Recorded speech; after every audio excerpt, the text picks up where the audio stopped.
Bismillah, Assalamualaikum. Selamat datang kembali di Tony FS. Sebuah kisah dari Mas Restu Wiratmaja. Beliau mengisahkan kisah ini yang penuh dengan gak bisa berkata-kata. Simak aja ya selengkapnya ya. Dan ini dia selengkapnya. Dikisahkan Mas Restu Wiratmaja, Santet Tumpes Kelor. Kejadian ini terjadi di Kabupaten Pekalongan sekitar tahun 1980. Sopo sing kepati bakal mati. Sebelum kita masuk ke selengkapnya, mari kita berdoa. Bismillahirrahmanirrahim. Allahumma sholli ala sayyidina Muhammad. Ini dia Tony FS membacakannya untuk teman-teman di sini dari Restu Wiratmaja.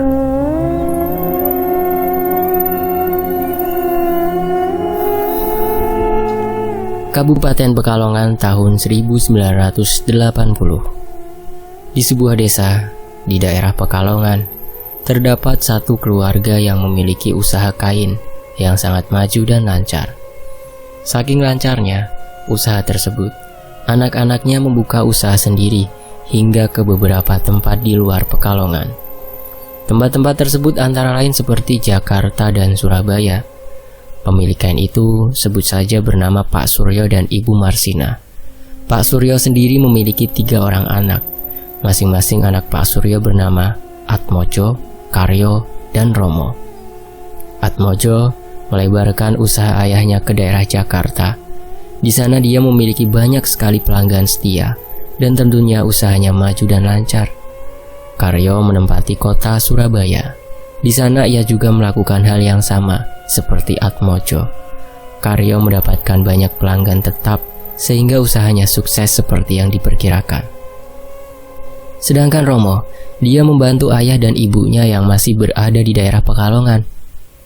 Romo menuruti apa yang diminta oleh kedua orang tuanya karena ia tahu bahwa keduanya sudah lanjut usia. Anak-anak Pak Suryo dan Bu Marsina merupakan anak yang pekerja keras. Mereka semua sama-sama ingin mewujudkan keinginan kedua orang tuanya agar usaha kain yang digelutinya menjadi usaha kain terbesar di daerah Jawa Tengah, bahkan se-Indonesia. Namun di balik usaha sukses mereka, ternyata ada saja seseorang yang iri terhadap proses dan hasil yang mereka dapatkan. Hari pertama serangan santet. Pada suatu hari, saat pagi-pagi buta, rumah Pak Suryo didapati sebuah kain berwarna putih yang berisi bangkai tikus dan beberapa paku karat. Pak Suryo mengira kiriman seperti ini adalah hal yang biasa karena mengingat usahanya yang terus-menerus berkembang. Pak Suryo pun membuang kiriman itu agar tidak terjadi hal-hal yang tidak diinginkan. Akan tetapi, ternyata kiriman itu terus-menerus dikirim oleh orang yang tidak dikenal hingga 40 hari lamanya. Setiap pagi hari, rumah Pak Suryo selalu dilempari oleh kain putih yang berisi bangkai tikus dan paku berkarat yang berjumlah 5. Karena sudah diambang kekesalan, akhirnya Pak Suryo pun meminta saran kepada orang pintar mengenai makna dan arti dari kiriman itu sendiri. Orang pintar itu sebut saja namanya Mbah Cungkir. Setelah Pak Suryo menemui Mbah Cungkir, Pak Suryo pun menceritakan mengenai kiriman yang berisi bangkai tikus dan 5 paku karat itu. Usut demi usut, kiriman itu ternyata memiliki makna tersendiri. Menurut Mbah Cungkir, bangkai tikus itu bermakna jasad atau mayat. Sedangkan 5 paku karat adalah 5 anggota keluarga Pak Suryo. Dan memang benar, kelima paku itu mengarahkan kepada keluarga Pak Suryo dan Ibu Marsina. Mengingat keluarga mereka yang berjumlah 5 yaitu Pak Suryo, Bu Marsina, Atmojo, Karyo, dan Romo. Akhirnya Pak Suryo pun meminta penangkal kiriman itu kepada Mbah Cungkir. Mbah Cungkir pun memberikan penangkal berupa tanaman daun kelor. Tanaman daun kelor itu sendiri memiliki kelebihan untuk bisa meredam hal-hal yang negatif seperti santet dan lain-lain. Mbah Cungkir menyuruh kepada Pak Suryo untuk menanam tanaman itu di depan rumahnya. Ada satu pantangan yang tidak boleh dilanggar oleh Pak Suryo. Pantangan itu adalah tidak boleh memindahkan tanaman daun kelor ke tempat lain dengan alasan apapun. Jika dipindahkan, maka rumahnya menjadi berlubang. Berlubang di sini bisa diartikan bahwa rumah Pak Suryo dan Bu Marsina akan mudah untuk terkena serangan. Jadi tujuan dari tanaman kelor yang ditanam di depan rumah ini adalah agar ketika ada serangan-serangan berupa santet, maka tanaman daun kelor itu akan mampu meredam energi jahat dan bisa menepis kiriman tersebut. Pak Suryo pun melakukan apa yang diperintahkan oleh Mbah Cungkir untuk menanam tanaman daun kelor di depan rumahnya. Akhirnya Pak Suryo pun pulang ke rumah untuk segera menanam tanaman daun kelor tersebut. Alih-alih ketika Pak Suryo sedang menanam tanaman daun kelor di dekat rumahnya, tiba-tiba ia melihat seorang tak dikenal menatapnya dari kejauhan. Orang itu seperti melihat aktivitas Pak Suryo yang sedang menanam tanaman daun kelor. Pak Suryo yakin kalau orang itu bukanlah orang asli warga desanya, karena ia juga belum pernah melihat orang itu sebelumnya. Setelah menanam tanaman daun kelor, orang itu tiba-tiba menghilang dengan sekejap. Pak Suryo masih penasaran, siapa orang itu sebenarnya? Pada malam harinya, Pak Suryo meminta Bu Marsina dan juga Romo untuk berbicara sebentar. Pak Suryo hendak meminta saran kepada istri dan juga anaknya mengenai kiriman aneh tersebut. Namun ketika mereka sedang asyik berbincang, tiba-tiba terdengar suara ledakan dari depan rumahnya. Wah! Ledakan itu membuat ketiganya terkejut. Pak Suryo langsung memiliki firasat kurang baik akan ledakan itu. Ia pun segera membuka gorden jendela rumah dan melihat apa yang sebenarnya terjadi di depan rumahnya. Setelah Pak Suryo membuka gorden jendela, tiba-tiba kedua tangan Pak Suryo langsung gemetar seperti orang ketakutan. Dan ternyata yang dilihat oleh Pak Suryo di seberang jalan rumahnya adalah puluhan pocong dengan aneka ragam bentuknya sedang menatap tajam ke arah rumah Pak Suryo. Mereka semua sedang berdiri sambil menggoyang-goyangkan kepalanya. Dan sumber dari suara ledakan itu adalah serangan santet yang berbentuk banaspati. Serangan yang menggunakan banaspati ini bisa dipastikan adalah serangan santet tingkat tinggi. Tujuan dari banaspati itu adalah menyerang rumah Pak Suryo. Namun, karena terdapat tanaman daun kelor, alhasil serangan banaspati itu tidak sama sekali menyentuh rumah Pak Suryo. Pak Suryo sendiri yang melihat kejadian itu langsung menutup gorden jendelanya dan menyuruh kepada Romo serta Bu Marsina untuk segera memasuki kamar. Itu adalah hari pertama mereka mendapatkan serangan yang mengejutkan. Malam itu, mereka semua saling menjaga satu sama lain karena hawa keberadaan pocong sendiri masih terasa kental di sekitaran rumahnya. Hari kedua serangan santet. Di hari kedua, Pak Suryo mendapati seorang pembeli misterius. Pelanggan itu memesan kain dengan jumlah yang sangat banyak. Akan tetapi, pelanggan itu meminta persyaratan yang sangat aneh. Ia meminta agar tanaman yang berada di depan rumah Pak Suryo untuk segera dipindahkan ke arah samping rumahnya. Pak Suryo mulai curiga.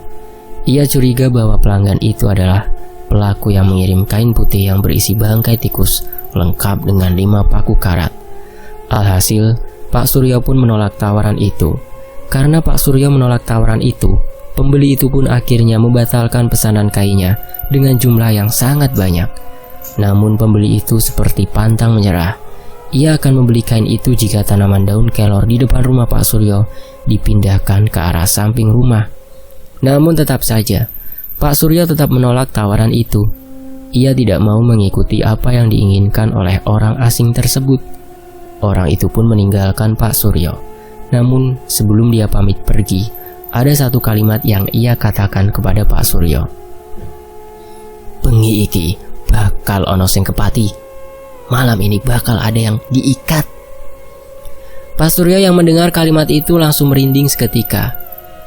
Ia baru menyadari bahwa pembeli itu adalah orang yang mengawasinya ketika hendak menanam tanaman daun kelor kemarin hari. Pak Suryo langsung masuk ke dalam kamar untuk memberitahu anak dan juga istrinya mengenai orang misterius itu. Namun ketika Pak Suryo telah keluar kembali bersama anak dan juga istrinya, orang misterius itu menghilang seketika. Pak Suryo dilanda pikiran yang kacau. Ia pun menceritakan hal ini kepada istri dan anaknya.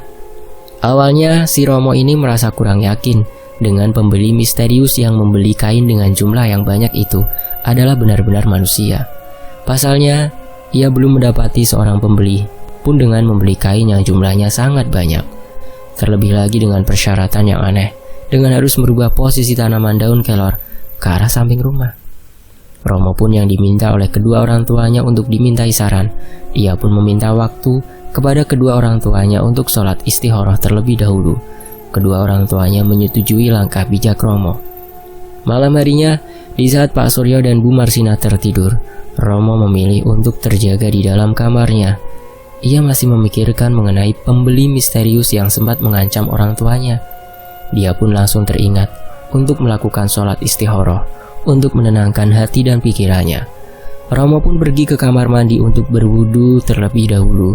Namun dari sinilah keanehan itu terjadi.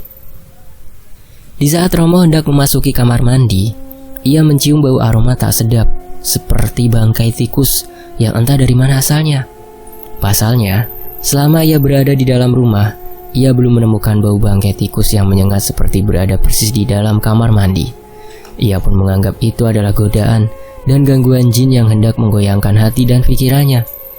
Romo pun tetap bersikukuh untuk mengambil air wudhu dan menguatkan hatinya kembali. Namun, ketika dia baru saja berkumur-kumur, tiba-tiba sebuah kain putih terjatuh tepat di atas kepala Romo. Romo pun terkejut sambil memegangi kepalanya yang sudah terkena cairan aneh yang berbau anyir dan busuk. Ketika Romo memperlihatkan cairan itu, darah. Ia terkejut akan cairan darah yang mengenai kepalanya.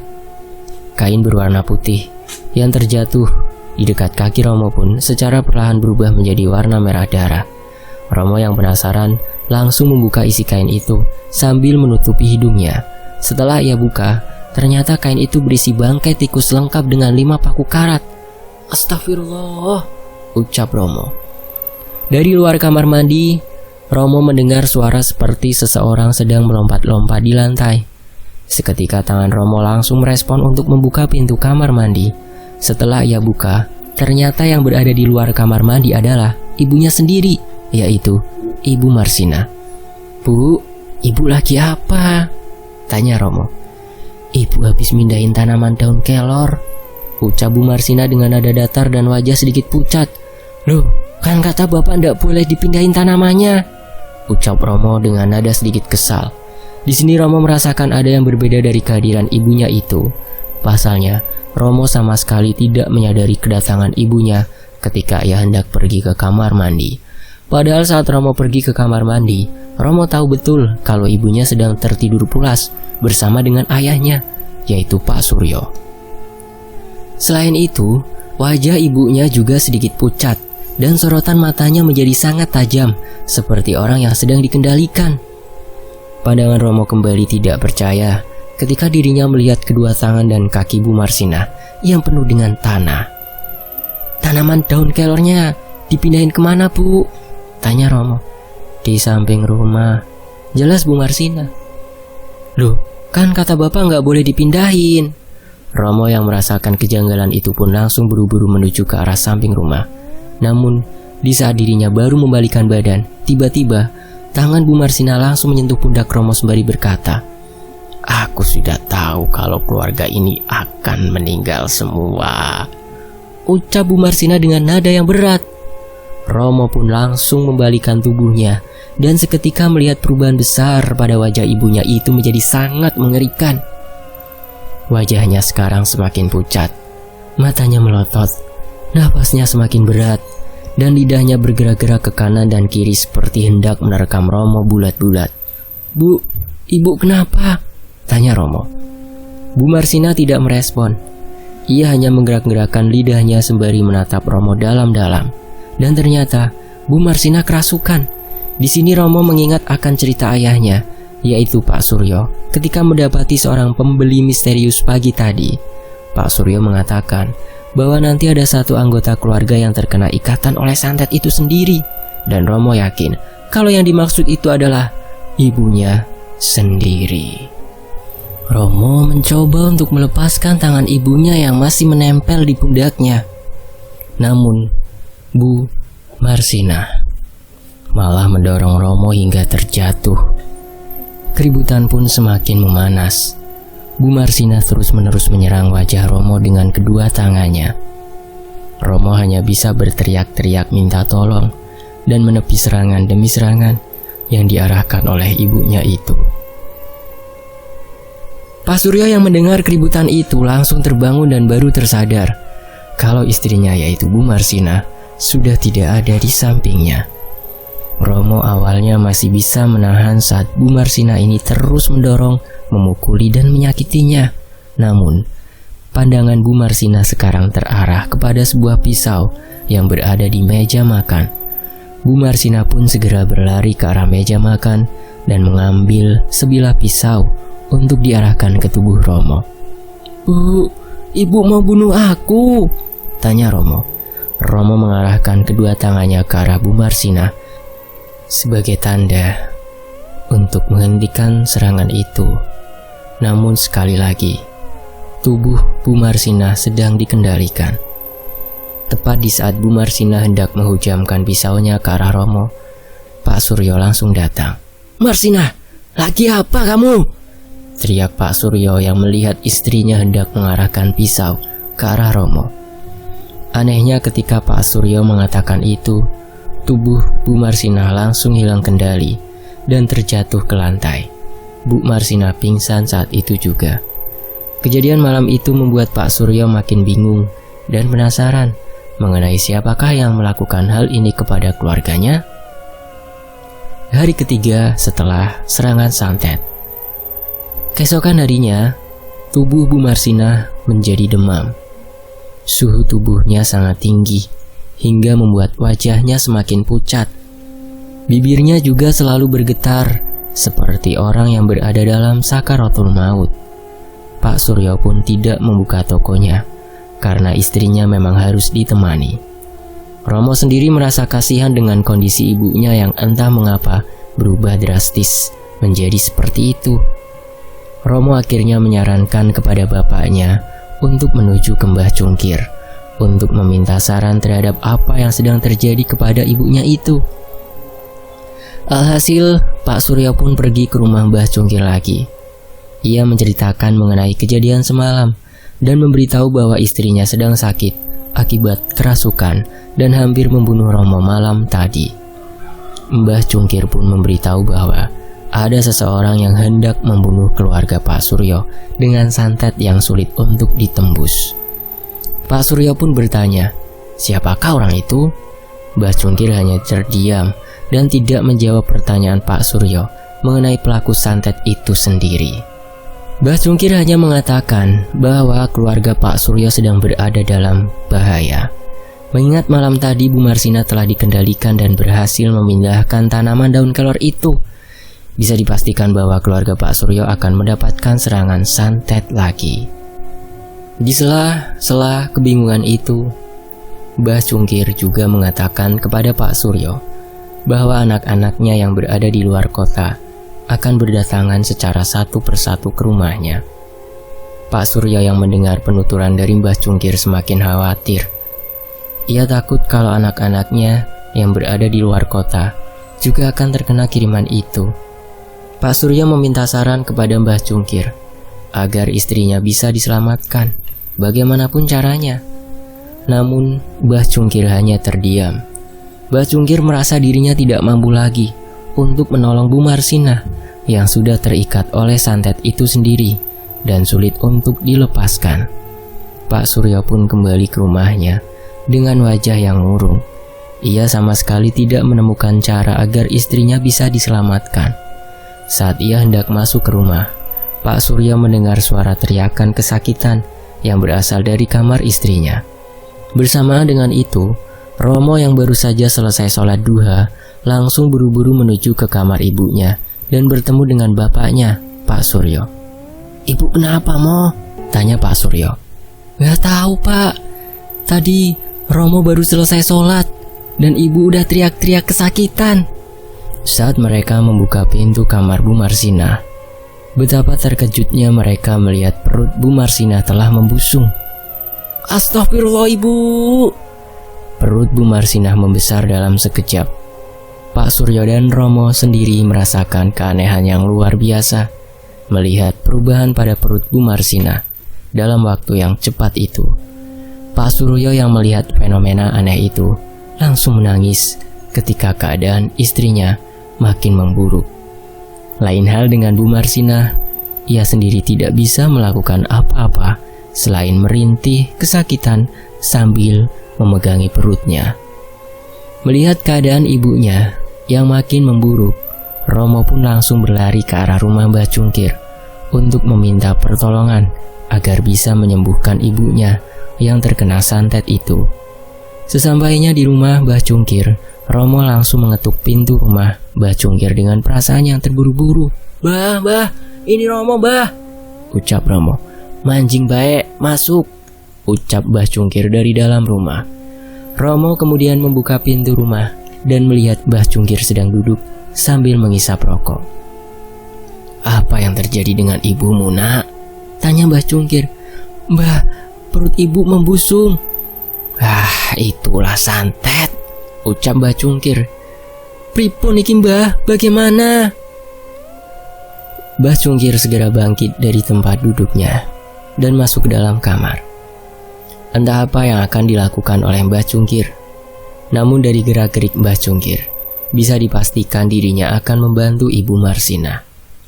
Setelah beberapa menit kemudian, Mbah Cungkir keluar dengan pakaian rapi beserta ikat kepala mirip seperti dukun kampung.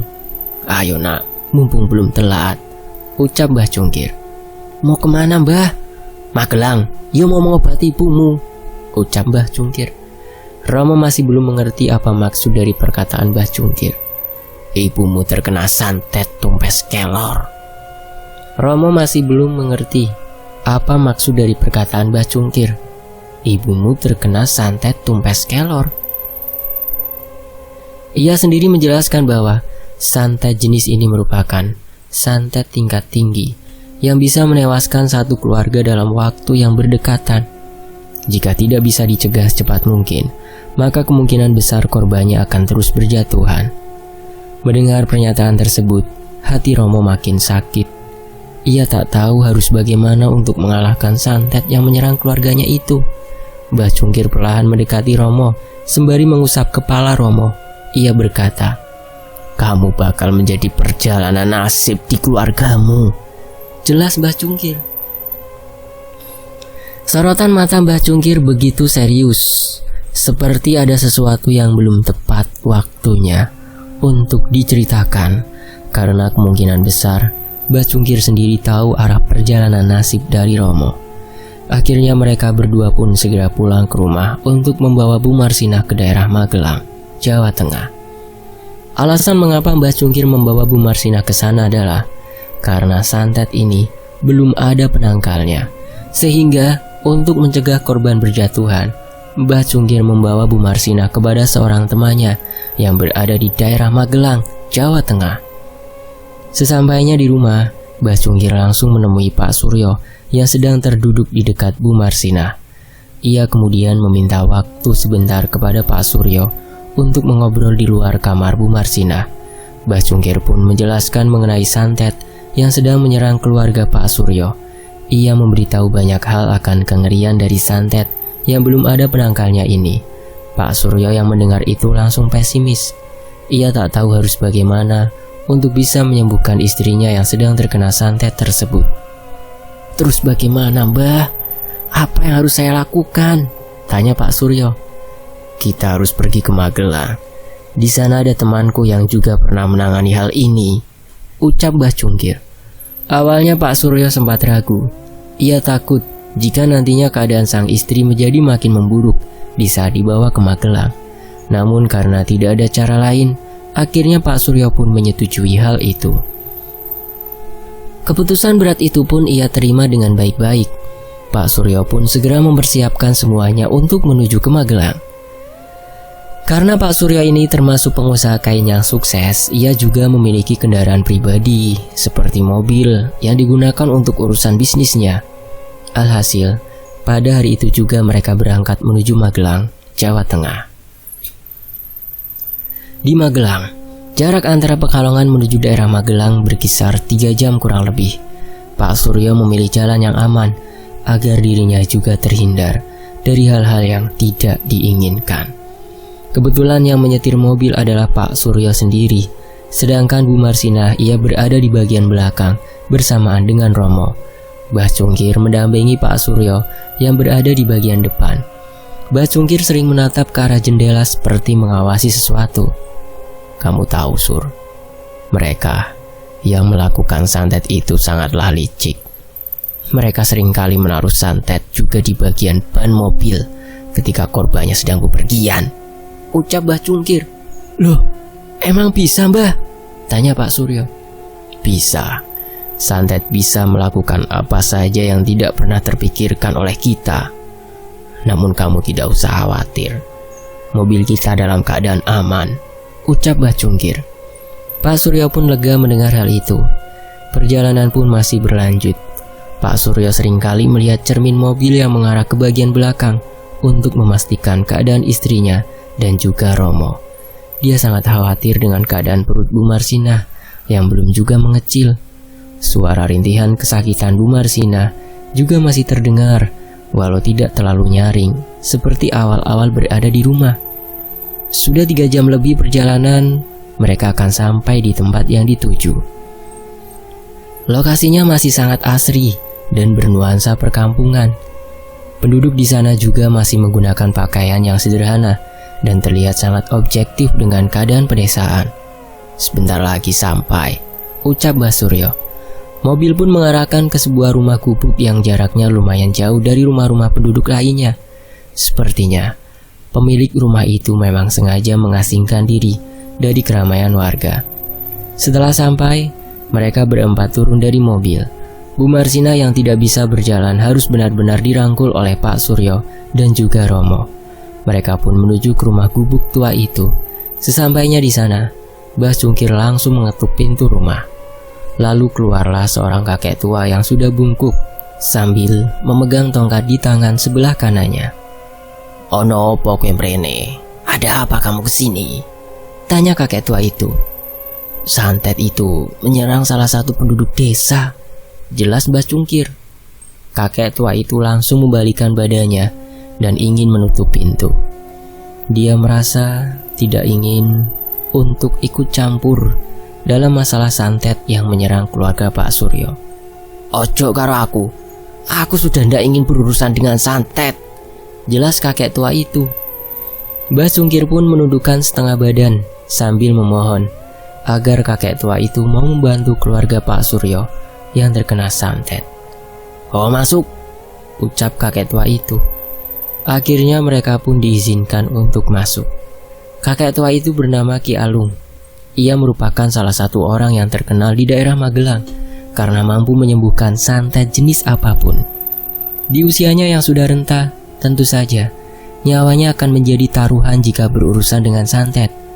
Ki Alung telah mempersiapkan tempat untuk Bu Marsinah. Ia meminta kepada Pak Suryo untuk merebahkan istrinya di tempat yang telah disediakan. Romo, Mbah Cungkir dan Pak Suryo hanya bisa berharap kalau Bu Marsinah bisa disembuhkan. Sebelum proses pengambilan santet itu dimulai, Ki Alung pergi ke arah belakang rumahnya. Ia mengambil beberapa butir telur untuk dijadikan media sebagai pengambilan santet yang berada di perut Bu Marsinah. Saat semua sudah disiapkan, Pak Suryo diminta oleh Ki Alung untuk membuka sedikit baju istrinya hanya sampai bagian perut. Setelah dibuka, urat-urat perut Bu Marsinah terlihat dengan jelas. Namun ada sesuatu yang aneh dari perut Bu Marsinah sendiri. Di bagian perutnya terdapat sesuatu yang bergerak-gerak seperti cacing yang sedang menggerogoti bagian perut Bu Marsinah. Sampai-sampai Pak Suryo dan Romo sendiri kaget melihat keadaan Bu Marsinah yang sangat memprihatinkan. Santet ini namanya tumpes kelor. Kamu membuat perkara apa dengan salah satu orang? Tanya Ki Alung. Pak Suryo menjawab, "Ada yang iri dengan usahaku, Ki," jelas Pak Suryo. Ki Alung pun hanya terdiam. Ia kemudian memulai proses pengambilan santet di perut Bu Marsina. Mula-mula Ki Alung membacakan sesuatu pada telur itu. Kemudian mulutnya mulai berkomat kamit, seperti membacakan mantra panjang. Setelah itu, ia mengangkat tangan kirinya ke atas, seperti hendak menarik sesuatu, energi yang mampu mengalirkannya ke dalam telur tersebut.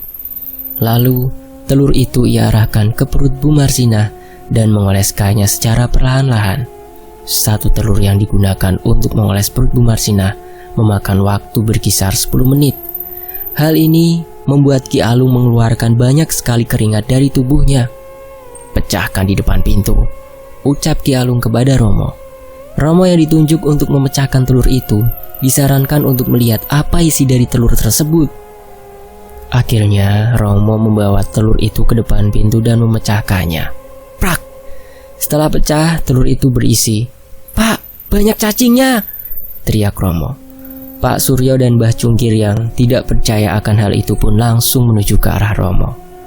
Setelah mereka melihat dengan mata kepala sendiri, dan benar saja, cacing-cacing itu berasal dari perut milik Bu Marsina yang membusung. Mereka saling bertatap-tatapan satu sama lain. Ki Alung kemudian mengambil telur kedua untuk mengeluarkan santet yang masih mengendap di dalam perut Bu Marsina. Seperti biasa, beliau membacakan sesuatu kepada telur itu. Kemudian mulutnya mulai berkomat kamit, seperti membacakan mantra panjang. Setelah itu, ia mengangkat tangan kirinya ke atas, seperti hendak menarik sesuatu energi yang mampu mengalirkannya ke dalam telur tersebut. Lalu, telur itu ia arahkan ke perut Bu Marsina dan mengoleskannya secara perlahan-lahan. Satu telur yang digunakan untuk mengoleskan perut Bu Marsina memakan waktu berkisar 10 menit.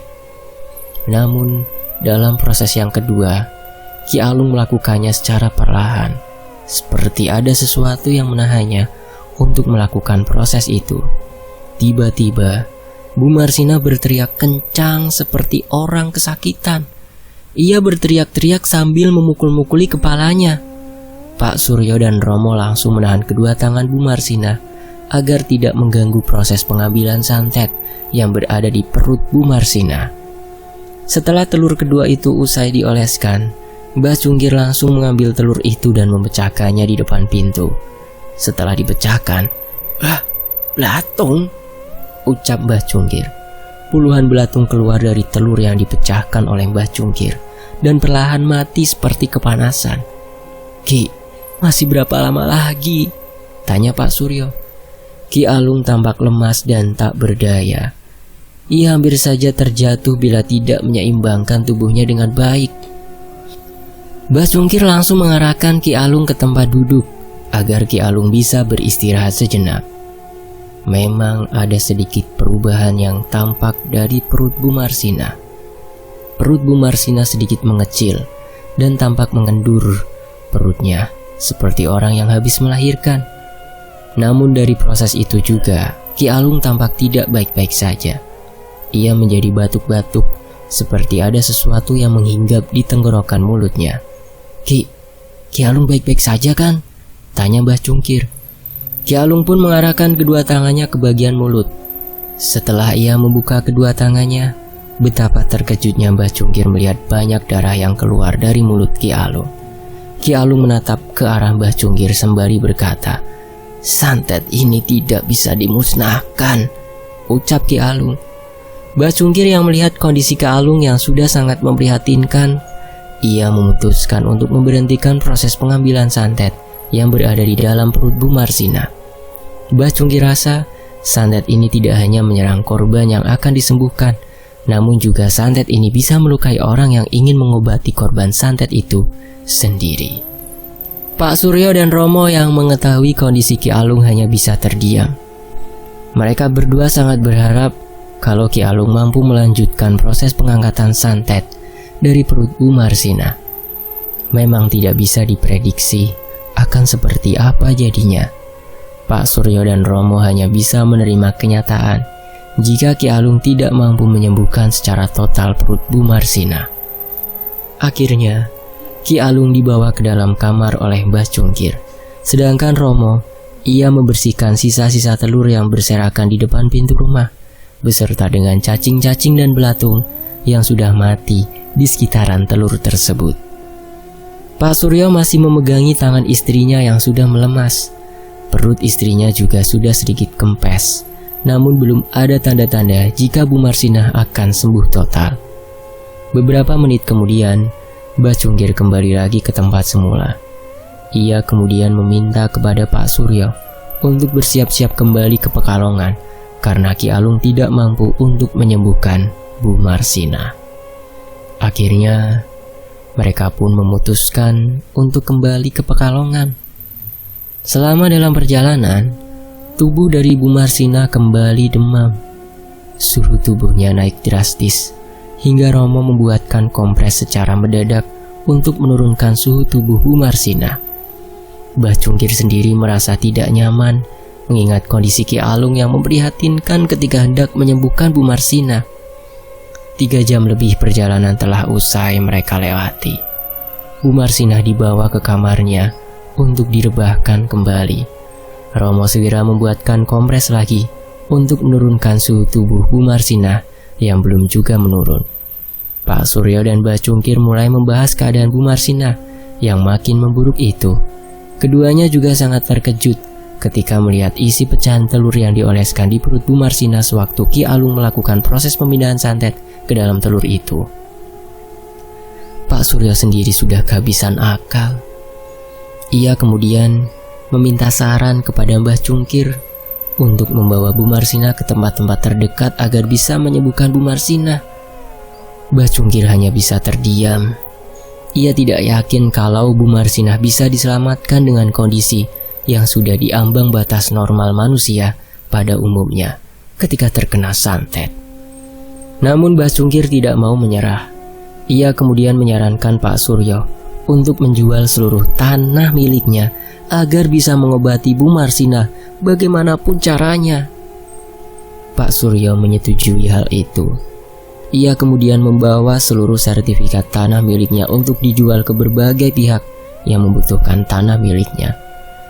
Itu berarti seluruh harta milik Pak Suryo akan digadaikan demi kesembuhan Bu Marsina. Setelah mereka bersepakat untuk melakukan apapun demi Marsina, Pak Suryo bergegas berangkat menuju ke beberapa pengusaha yang kaya raya agar sudi membeli tanahnya yang nantinya akan digunakan untuk biaya berobat Bu Marsina. Astagfirullah. Sedangkan Mbah Cungkir, ia kemudian mencari-cari pengobatan yang ada di seluruh tempat di Pekalongan. Berbeda dengan Romo, ia memilih untuk menemani ibunya dan selalu berada di samping ibunya. Romo yang merupakan anak bungsu harus rela untuk setia kepada ibunya, walau bagaimanapun keadaan ibunya saat itu.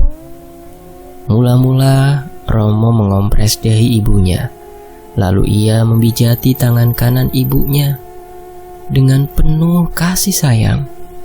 Air matanya tak kuasa menetes ketika dia mengingat isi dari telur yang dipecahkan olehnya di depan pintu rumah Ki Alung. Saat Romo sedang memijiti tangan sebelah kanan ibunya, tiba-tiba tangan kiri Bu Marsina bergerak dan memegangi tangan milik Romo. Romo terkejut saat itu.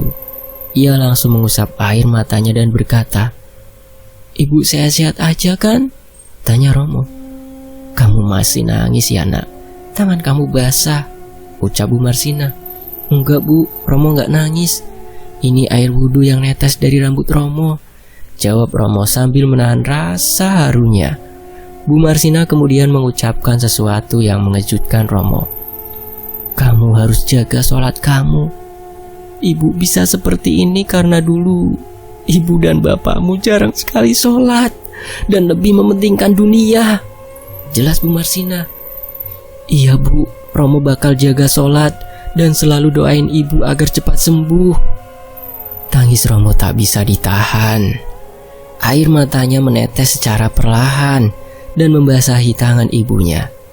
"Nangis aja gak apa-apa nak," kamu anak soleh yang kuat," ucap Bu Marsina. Romo yang tak bisa nahan kesedihannya langsung keluar dari kamar. Ia kemudian menuju ke kamar mandi untuk menumpahkan kesedihannya.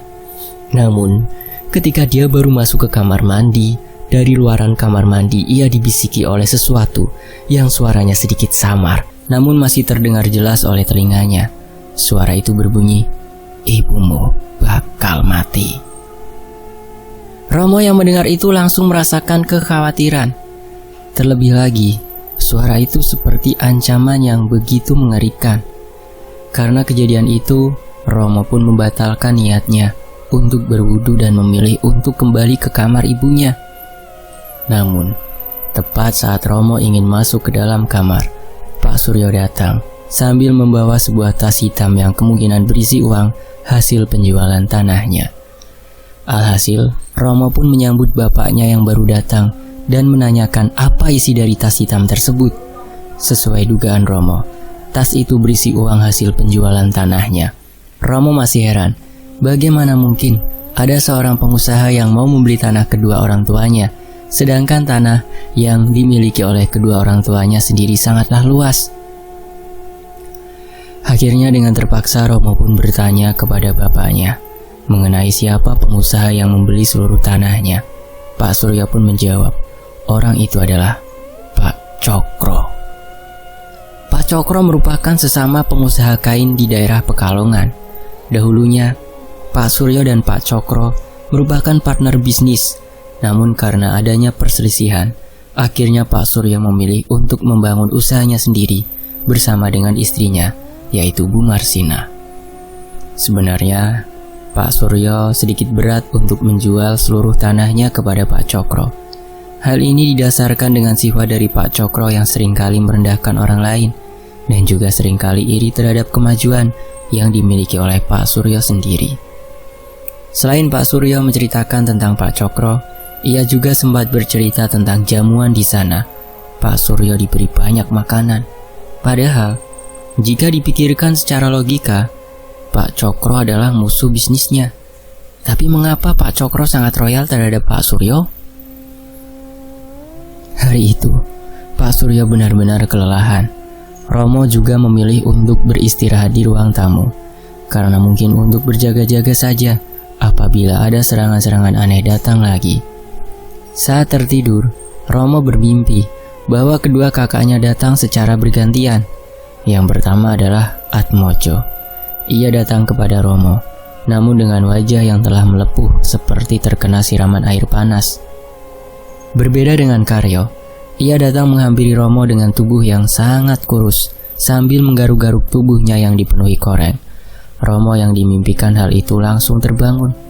Ia benar-benar ketakutan. Ia membayangkan jika santet ini benar-benar menyerang seluruh keluarganya. Ketika Romo melihat jam dinding, ternyata sudah jam 9 malam. Ia merasa tidur kali ini terasa sangat cepat, walaupun dirinya sudah tertidur lumayan lama. Romo pun mencoba untuk mengecek kamar ibunya.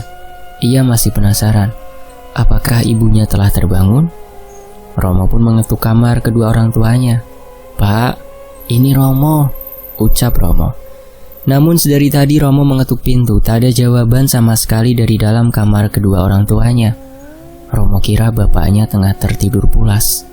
Ia ingat jika bapaknya baru saja menemui Pak Cokro untuk menjual seluruh tanah milik keluarga. Romo pun kembali menuju ke tempat semula.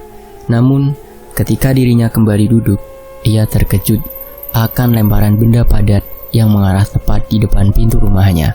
Karena penasaran, Romo pun membuka pintu rumahnya. Setelah ia membuka pintu, Romo mencium bau busuk bangkai tikus, sama halnya seperti bangkai tikus yang ia temui di kamar mandi. Dan entah mengapa, pandangan Romo mengarah kepada sebuah benda yang sama seperti saat ia temui di kamar mandinya. Benda itu adalah sebuah kain putih yang diikat dengan bercak darah yang berada di kain tersebut. Romo pun langsung membuka kain itu. Namun di saat Romo membuka kain itu, ia langsung berteriak kencang karena terkejut melihat isi dari kain itu. Ternyata kain itu berisi bangkai tikus yang sama lengkap dengan 3 paku karat. Romo pun langsung melempar kain itu ke arah halaman depan rumahnya. Di saat Romo melempar kain itu, ia melihat seorang pria misterius sedang berdiri di seberang jalan dengan beberapa sosok pocong yang sudah ada di belakang pria tersebut. "Siapa kamu?" teriak Romo dengan nada ketakutan. Romo secara diam-diam bergerak mundur untuk memasuki rumahnya. Ia tahu jika pria tersebut adalah orang yang mengirimkan santet kepada keluarga Romo. Anehnya, saat Romo sudah berada di pintu rumah, pria misterius itu tidak menyerang Romo. Dengan begitu, Romo pun bisa masuk ke dalam kamarnya dengan tenang. Ia kemudian menutup pintu dan menguncinya rapat-rapat. Belum cukup sampai di situ, tubuh Romo bergetar hebat. Ia masih teringat sosok pocong yang berada di belakang pria tersebut. Namun, kali ini ia merasakan kehadiran pocong-pocong itu sudah berada di dekatnya. Akhirnya, ia pun memutuskan untuk menatap kembali ke arah jendela pintu rumahnya.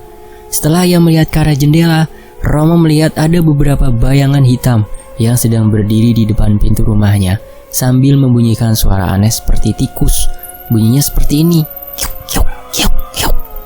Romo sangat yakin yang berdiri di depan rumahnya adalah pocong-pocong yang mengikuti pria misterius itu. Romo akhirnya berteriak-teriak, "Kalian mau apa? Kalian kenapa ganggu keluargaku? Keluargaku salah apa?" teriak Romo. Teriakan Romo ini membuat bapaknya yaitu Pak Suryo terbangun. Ia kemudian membuka pintu kamarnya dan melihat Romo sedang terduduk di lantai sambil menangis-nangis sembari menundukkan wajahnya ke bawah. "Kamu kenapa, Nak?" tanya Pak Suryo. Romo kemudian menunjukkan jari telunjuknya ke arah jendela rumah. "Ada apa?" tanya Pak Suryo. Romo pun mengangkat wajahnya dan melihat ke arah jendela. "Loh Pak, mereka mana?" tanya Romo. "Mereka siapa?" "Mereka Pak, mereka yang menyerang ibu, pria misterius dan pocong-pocong itu. Mereka mana Pak?" tanya Romo. Pak Suryo segera menenangkan Romo dan menyuruhnya untuk membaca istighfar. "Kamu pasti mimpi buruk," ucap Pak Suryo. Romo kemudian menjelaskan cerita awal, bagaimana ia bisa melihat pocong itu sudah ada di depan rumahnya. Setelah Pak Suryo mendengarkan cerita Romo, ia kemudian teringat akan seseorang yang berada di rumah Pak Cokro. Orang itu bernama Darmain. Ia merupakan seorang perantau yang bekerja bersama Pak Cokro yang berasal dari daerah Banyuwangi. Pak Suryo juga agak terkejut ketika Romo menceritakan tentang paku karat. Ia menyadari bahwa biasanya serangan benda itu memiliki 5 paku. Namun mengapa kali ini hanya 3 paku? Semenjak saat itu Pak Suryo yakin jika Pak Cokro adalah orang di balik penyerangan ini. Namun ia belum menemukan bukti terkait penyerangan tersebut. Akhirnya Pak Suryo menyuruh Romo untuk tidur kembali karena esok hari keluarganya akan menuju ke sebuah tempat pengobatan untuk mengangkat sisa-sisa santet yang masih berada di perut ibunya. Hari keempat penyerangan santet. Di hari keempat, tujuan mereka adalah menuju sebuah pengobatan alternatif yang konon bisa menyembuhkan segala macam penyakit. Akhirnya, mereka berempat yaitu Pak Suryo, Bu Marsina, Mbah Cungkir, dan Romo berangkat menuju ke daerah utara Pekalongan. Di sana mereka menuju sebuah tempat di mana ada seseorang yang terkenal dalam menangani segala macam penyakit, terlebih lagi dalam masalah santet. Alasan mengapa mereka membawa ke Magelang dahulu lalu menuju ke Pekalongan Utara adalah karena di Magelang sendiri, Mbah Cungkir yakin bahwa Ki Alung dapat menyembuhkan Bu Marsina. Namun faktanya itu tidak sesuai harapan. Alhasil mereka pun menuju ke Pekalongan Utara. Sesampainya di tempat yang dituju, Mbah Cungkir bertemu dengan seseorang yang dimaksud. Ia kemudian menjelaskan maksud kedatangannya. Namun hal yang serupa pun terjadi. Orang itu tidak bisa menyembuhkan perut Bu Marsina beserta sisa-sisa santet yang masih ada di dalam perutnya. Pengobatan kedua untuk Bu Marsina pun gagal. Mereka kembali lagi ke rumah dengan perasaan kecewa. Sesampainya di rumah, Bu Marsina dibawa ke dalam kamarnya lagi. Pak Suryo merasa bahwa segala usahanya telah sia-sia tak berujung. Namun Mbah Cungkir tidak hilang harapan. Ia kembali merekomendasikan ke sebuah tempat lagi. Akan tetapi Pak Suryo menolaknya. Pak Suryo rasa bahwa tak ada lagi yang bisa ia lakukan selain menunggu keajaiban yang terjadi pada Bu Marsinah itu sendiri. Karena penolakan tersebut, akhirnya Mbah Cungkir kembali lagi ke rumahnya. Pak Suryo sudah diambang rasa putus asa melihat kondisi istrinya yang tidak membaik. Perut Bu Marsinah mulai sedikit membengkak kembali. Wajahnya makin pucat dan tubuhnya semakin kurus. Ia seperti melihat nyawa Bu Marsinah sedang ditarik ulur. Tepat di jam 4 sore, Bu Marsinah mengalami kejang-kejang. Pak Suryo dan Romo segera membawa Bu Marsinah ke sebuah rumah sakit. Namun sayang, nyawa Bu Marsinah tidak bisa ditolong. Ia menghembuskan nafas terakhirnya dengan kondisi yang mengenaskan. Kematian Bu Marsinah ini membuat warga di sekitaran rumahnya menjadi geger. Mbah Cungkir tidak percaya bahwa Bu Marsinah sendiri akan menjadi korban pertama dari penyerangan santet tersebut. Rumah Pak Suryo pun ramai akan warga. Banyak warga yang bertakziah di rumah Pak Suryo dan salah satunya adalah Pak Cokro bersama dengan Darmain. Pak Cokro dan Darmain mengucapkan rasa berbelasungkawa kepada Pak Suryo. Ada yang aneh ketika Pak Cokro dan Darmain mulai memasuki rumah Pak Suryo. Salah satu anak warga yang ikut dalam takziah itu tiba-tiba menangis saat ia melihat sesuatu di belakang tubuh Darmain. Anak kecil itu menjerit ketakutan hingga membuat suasana haru di rumah Pak Suryo menjadi kacau. Ia berteriak, "Bu, ono belis, ono belis!" Teriak anak kecil itu sambil menunjukkan jari telunjuknya ke arah tubuh Darmain. Ibu dari anak itu langsung membawa anaknya keluar dari rumah Pak Suryo. Romo yang melihat anak kecil menjerit ketakutan itu semakin yakin jika Darmain adalah pria misterius yang mendatangi rumahnya pada malam itu. Sebelum pemakaman dilakukan, Pak Suryo masih menunggu seseorang. Ia masih menunggu anak-anaknya yang masih berada di perantauan, yaitu Atmojo dan juga Karyo. Dan benar saja, Atmojo dan Karyo pulang ke rumah. Keduanya lalu menangis dan tidak percaya bahwa ibunya telah lebih dulu meninggal dunia. Hari itu adalah hari paling menyakitkan bagi keluarga Pak Suryo serta anak-anaknya. Ia bukan saja tidak bisa menerima takdir yang telah ditetapkan, namun cara kematian ibunya yang tidak wajar membuat mereka merasakan kesedihan yang mendalam. Setelah pemakaman Bu Marsinah telah usai, mereka kembali ke rumah. Pak Suryo ingat akan perkataan Mbah Cungkir. Kelak anak-anaknya akan datang ke rumah, dan memang benar. Tepat di saat Bu Marsinah meninggal dunia, Atmojo dan juga Karyo pulang ke rumah. Akhirnya Pak Suryo pun menanyakan kepada Atmojo dan Karyo mengenai bisnisnya di perantauan. Yang pertama adalah Atmojo. Atmojo mengatakan bahwa bisnisnya yang berada di Jakarta sudah diambang kehancuran. Ia tak tahu harus bagaimana, karena sudah beberapa hari omset pendapatannya sangat menurun kala itu. Ia juga sempat menjelaskan kalau beberapa karyawannya banyak yang resign karena seringkali diganggu oleh sosok pocong yang berada di tempat kerjanya. Sama halnya dengan Karyo, ia juga mengalami hal yang serupa, namun lebih parah. Toko Karyo mengalami musibah kemalingan dan menyebabkan kerugian besar hingga membuat seluruh karyawannya menuntut pesangon mereka masing-masing. Pak Suryo yang mendengar itu tak kuasa meneteskan air mata. Ia tak tahu ujian apa lagi yang akan dirasakannya hari-hari ini. Mbah Cungkir menyarankan agar Pak Suryo segera pindah rumah, karena kemungkinan besar gangguan-gangguan seperti itu akan kembali datang. Namun bukannya memikirkan bagaimana caranya bisa selamat, justru Pak Suryo memikirkan bagaimana ia bisa mengambil kembali tanahnya yang telah ia jual kepada Pak Cokro.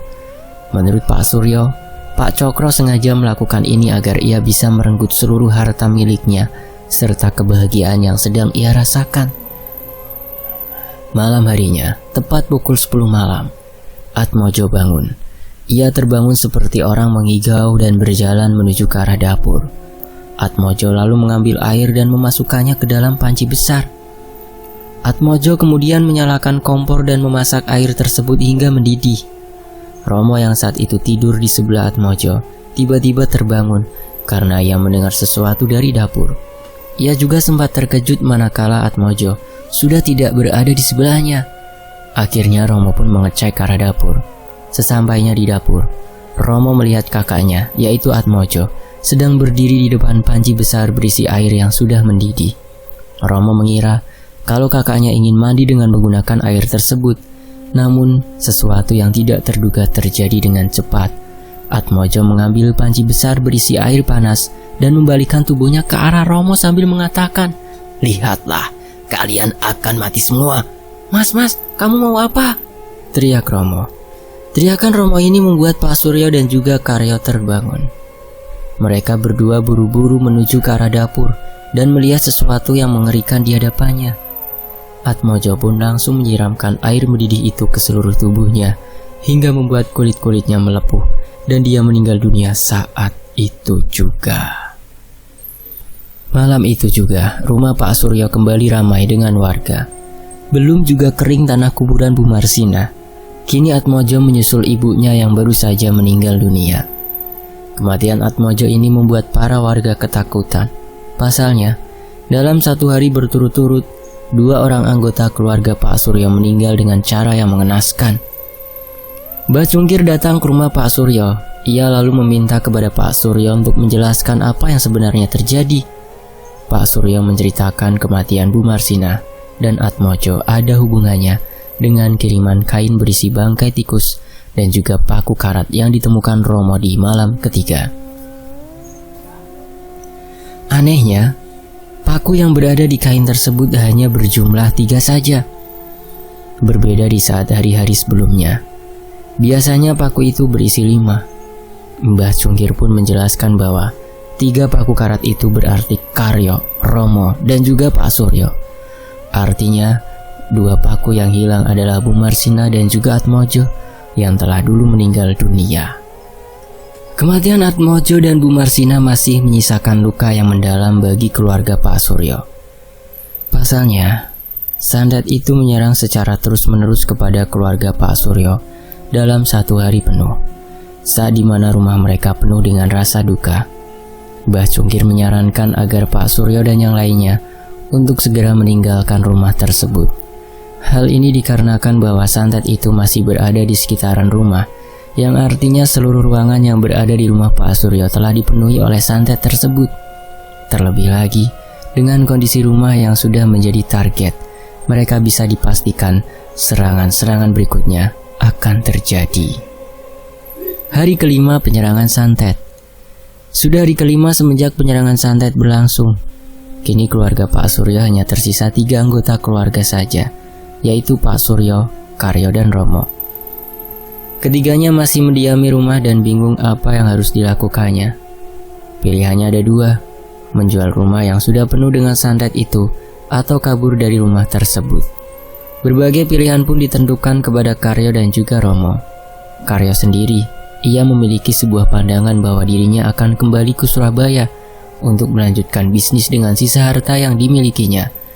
Keinginan Karyo pun disetujui oleh Pak Suryo. Sedangkan Romo sendiri, dia belum memiliki pilihan. Dia masih belum tahu arah kemana selanjutnya kakinya akan melangkah. Dengan 2 kematian yang berada di hadapannya, membuat hati Romo merasakan trauma berat. Ia seperti tak lagi merasakan gairah untuk melanjutkan hidup kembali. Dia bahkan masih teringat dengan kematian kakaknya, yaitu Atmojo.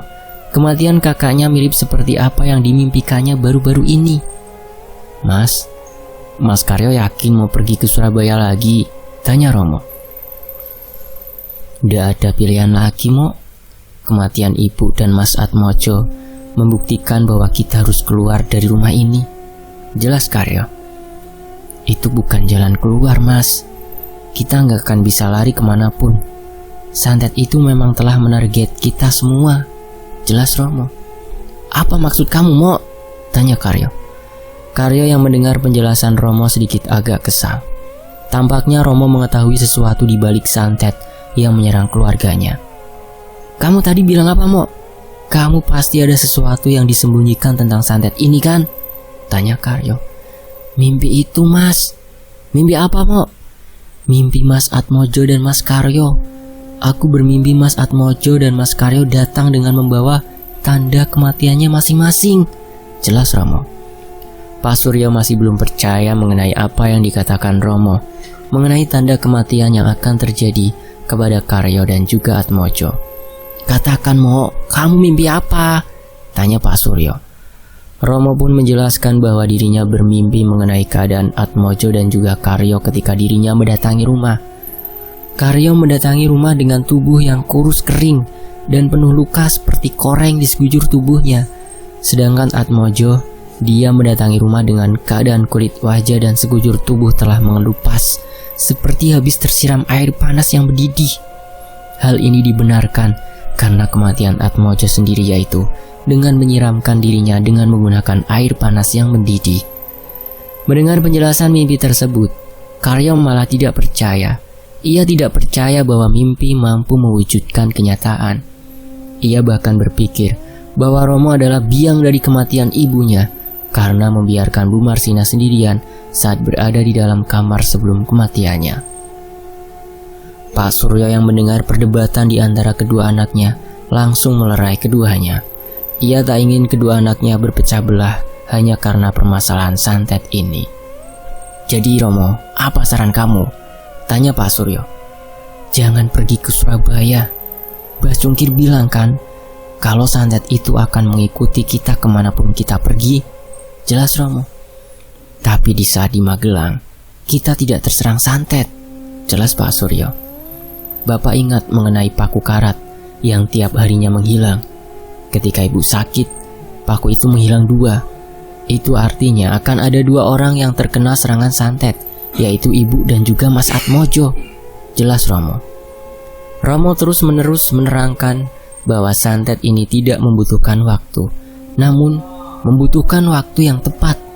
Karena waktu bisa berjalan sampai kapanpun, sedangkan momen hanya terjadi dalam satu waktu. Pak Suryo awalnya yakin mendengarkan penjelasan dari Romo. Ia kemudian menyimpulkan satu persatu terkait permasalahan yang ada dan memang benar. Santet itu sudah ada semenjak jauh-jauh hari sebelum kematian Ibu Marsina.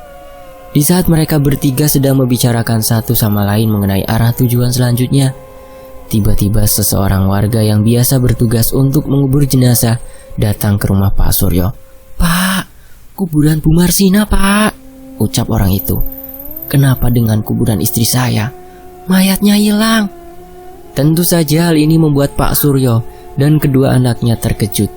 Mereka bertiga langsung diarahkan oleh warga itu untuk menuju ke pemakaman.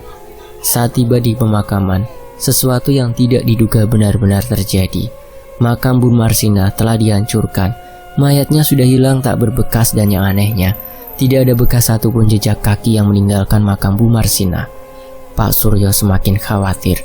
Ia khawatir jika santet itu masih terus berjalan dan kini yang akan dijadikan medianya adalah mayat dari istrinya sendiri, yaitu Bu Marsina. Hanya saja di dalam lubang makam Bu Marsina terdapat sebuah benda yang dibungkus menggunakan kain putih kemerahan, mirip seperti kiriman yang sering menyerang kepada keluarga Pak Suryo. Pak Suryo pun langsung turun ke bawah liang lahat dan mengambil bungkusan itu sambil menutup hidungnya dengan satu tangan. Romo yang melihat bungkusan itu seperti tahu akan apa yang terjadi selanjutnya. "Pak, jangan dibuka," ucap Romo. "Kenapa?" tanya Pak Suryo. "Pak, di dalam bungkusan itu akan ada korban selanjutnya yang akan diserang santet tersebut," jelas Romo. Pak Suryo pun masih teringat dengan perkataan Romo mengenai tanda dari kematian korban selanjutnya, yaitu ditentukan dari jumlah paku karat. Terhitung keluarga Pak Suryo ada 5, yaitu Pak Suryo, Bu Marsina, Atmojo, Karyo, dan Romo. Beberapa hari lalu, Romo menemukan bungkusan ini, namun dengan jumlah 3 paku karat. Itu artinya 2 dari anggota keluarga Pak Suryo akan meninggal dunia. Dan dibuktikan dengan tanda itu, Bu Marsina dan juga Atmojo telah meninggal terlebih dahulu. Karyo yang penasaran dengan bungkusan itu, ia pun langsung mengambil bungkusan itu dan membukanya tepat di depan Pak Suryo dan juga Romo. Setelah dibuka, ternyata isinya masih sama, yaitu bangkai tikus. Namun jumlah paku karatnya makin berkurang. Jumlah paku karat di bungkusan itu adalah hanya 1 paku. Itu artinya 2 dari 3 anggota Pak Suryo akan menjadi korban selanjutnya. Bisa saja itu Pak Suryo sendiri, Karyo ataupun Romo. Karyo pun langsung membuang bungkusan itu di sana dan menahan rasa mual karena bau bangkai tikus yang sudah membusuk tersebut. Sedangkan Romo, ia sendiri yang melihat jumlah paku karat itu langsung lemas. Seluruh tubuhnya tak bisa lagi menopang rasa ketakutan mengenai serangan berikutnya. Cuma 1 paku, ucap Romo dengan ekspresi wajah yang tak percaya. Kamu kenapa, Mo? Tanya Karyo. Mas tanya aku kenapa? Tanya Romo dengan nada datar. Ini kan hanya 1 paku sama bangkai tikus, ucap Karyo. Itu artinya keluarga kita yang hidup hanya 1. 2 orang dari kita bertiga akan mati terkena santet itu. Mas paham? Teriak Romo. Karyo hanya terdiam. Pikirannya mulai stres. Ia berlari ketakutan dan kembali ke rumah. Akhirnya Pak Suryo dan Romo pun langsung menuju rumah Mbah Cungkir untuk dimintai petunjuk arah terhadap masalah itu. Sesampainya di rumah Mbah Cungkir, Romo dan juga Pak Suryo menjelaskan mengenai hilangnya mayat Bu Marsina dan tanda juga jumlah paku pada bungkusan tersebut. Akhirnya Mbah Cungkir pun menjawab, kita tidak bisa lari. Santet itu akan menumpas kita semua. Santet tumpes kelor masih berjalan selama kita masih hidup. Dengan kata lain, Mbah Cungkir sudah kehabisan akal bagaimana caranya agar santet ini bisa dihentikan. Karena santet ini termasuk tingkat tinggi. Kemungkinan santet ini akan berhenti jika targetnya benar-benar terbunuh semua. Peristiwa hilangnya mayat Bu Marsina menggemparkan warga sekitar. Para warga merasa ketakutan karena dari kematian keluarga Pak Suryo sendiri, semuanya tidak ada yang bisa diterima oleh akal. Dengan kata lain, kematian keluarga Pak Suryo adalah karena santet. Saat tiba di rumah, Pak Suryo dan Romo tengah melihat Karyo sedang bersiap-siap. Karyo berencana untuk meninggalkan Pekalongan dan akan kembali menuju Surabaya. Dia akan kembali meniti karirnya dengan sisa-sisa harta yang dimilikinya serta bantuan dari Pak Suryo. Keinginan Karyo untuk meninggalkan Pekalongan pun sempat dilarang oleh Romo. Pasalnya, Romo belum bisa menemukan jalan keluar dalam menghadapi santet ini. Namun Karyo tidak peduli dengan apa yang dikatakan oleh Romo kepadanya. Karyo tetap bersikukuh untuk meninggalkan Pekalongan demi menghidupi dirinya dan juga bisa kabur dari serangan santet itu. Akhirnya mereka pun berangkat di sore hari untuk menuju ke Surabaya. Sebelum berangkat, Pak Suryo memeriksa seluruh bagian mobil agar perjalanan nanti menuju ke Surabaya dalam keadaan aman dan baik-baik saja. Tidak lupa pula, ia berpamitan kepada Mbah Cungkir untuk mengantarkan Karyo hingga ke Surabaya. Saat Pak Suryo berpamitan ke Mbah Cungkir hanya terdiam. Ia hanya menepuk pundak Pak Suryo sambil mengatakan, ingat, santet itu bisa menyerang siapa saja, kapan saja dan di mana saja kecuali kepada orang yang terjaga, berzikir kepada Allah, dan santet itu tidak bisa menyerang mereka. Jelas Mbah Cungkir. Pak Suryo hanya tersenyum dan kembali berpamitan untuk kedua kalinya. Mbah Cungkir mulai merasakan gelagat aneh dari Pak Suryo. Gelagatnya seperti menandakan perpisahan terakhir terhadap diri Pak Suryo.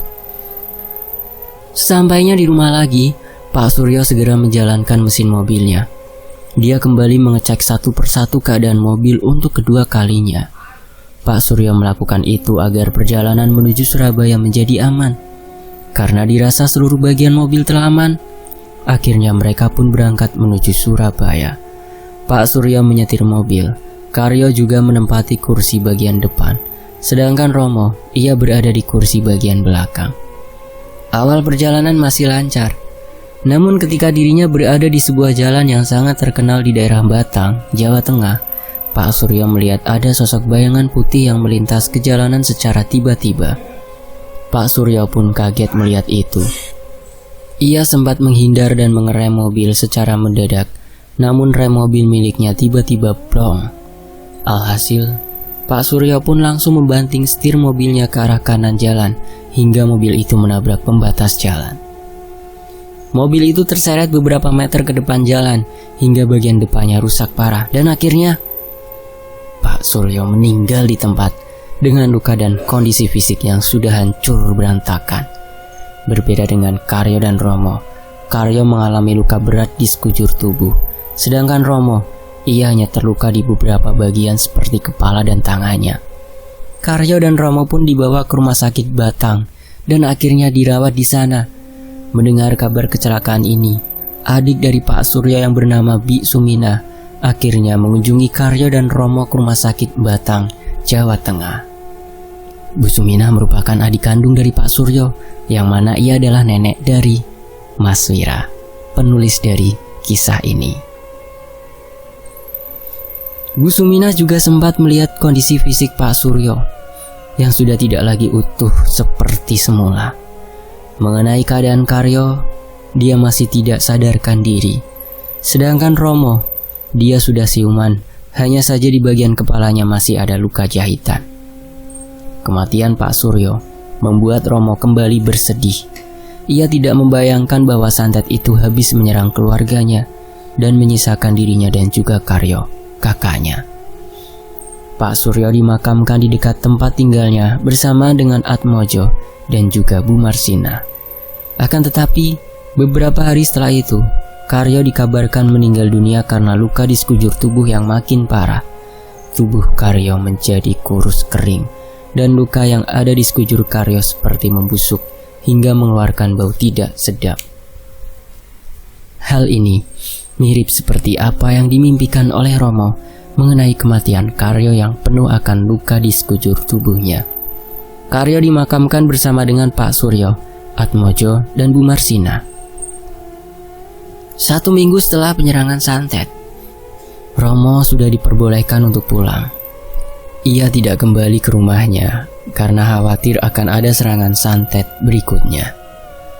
Ia pun menginap di rumah Bi Sumina untuk menyehatkan keadaan dan fisik mentalnya. Di rumah Bi Sumina, Romo seringkali melamun karena masih belum bisa menerima akan kematian seluruh keluarganya secara cepat. Melihat keadaan seperti ini, Bi Suminah meminta kepada Romo untuk menunjukkan siapa orang yang mampu untuk mengetahui pelaku dari penyerangan santet tersebut. Romo pun menjawab, kalau di dekat rumahnya ada orang pintar yang bernama Mbah Cungkir. Dia sudah dianggap seperti keluarga sendiri. Akhirnya Bi Sumina pun menuju ke rumah Mbah Cungkir untuk mencari tahu siapa pelaku dari penyerangan santet tersebut. Saat Bi Sumina dan Romo menuju tempat Mbah Cungkir, ternyata sudah banyak warga yang telah menantikan kehadiran Romo. Mereka yang mengetahui kedatangan Romo langsung berbondong-bondong memeluk Romo sembari mendoakan keselamatan untuknya. Romo merasa terharu melihat para warga yang telah berperan penting untuk menyembuhkan luka mentalnya. Ia juga tidak menyangka kalau kedatangannya sudah dinanti-nantikan oleh para warga. Setelah bertemu dengan para warga, Romo dan Bi Sumina menuju ke rumah Mbah Cungkir. Saat tiba di rumah Mbah Cungkir, Romo mengetuk pintu dengan perasaan sedih. Ia masih teringat jika Romo adalah orang yang akan selamat dari penyerangan santet, seperti apa yang pernah dikatakan oleh Mbah Cungkir itu sendiri. "Mbah, ini aku Romo." Saat mendengar suara Romo, Mbah Cungkir langsung membuka pintu dan terkejut melihat seorang pria dengan beberapa luka di bagian kepalanya sudah berdiri sambil menangis. "Mbah, ini Romo. Romo, kamu selamat."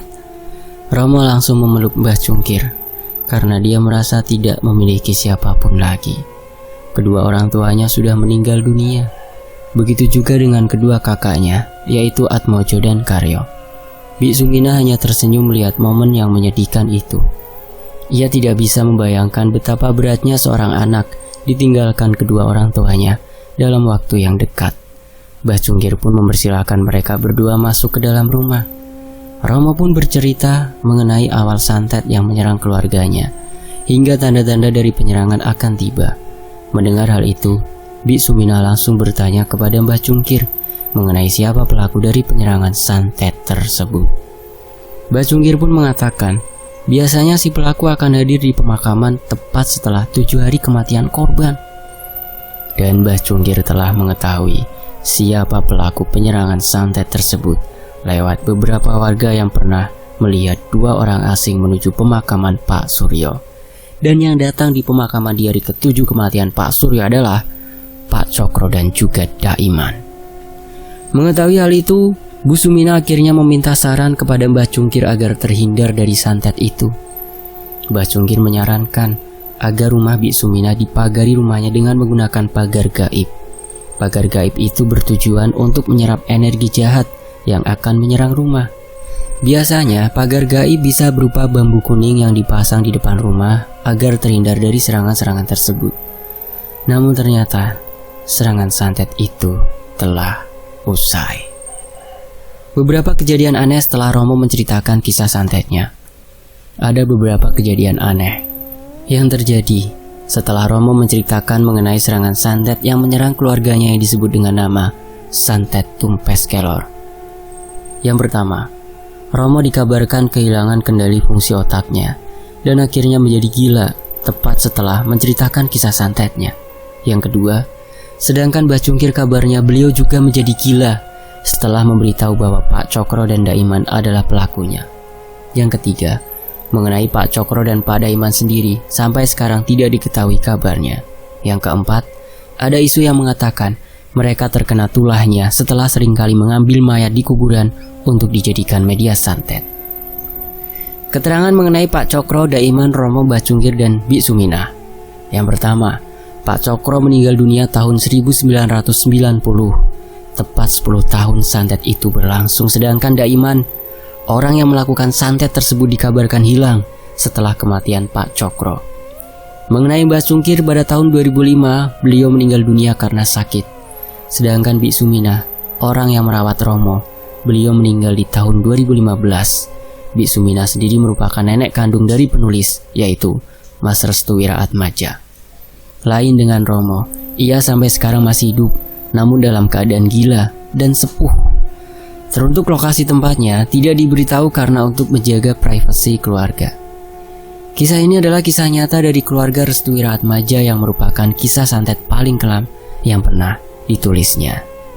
Dan demikianlah, semoga bisa menjadi pelajaran untuk teman-teman yang menyimak di sini. Saya pamit, wassalamualaikum warahmatullahi wabarakatuh. Alhamdulillahirabbil alamin. Terima kasih Mas Wira, terima kasih teman-teman.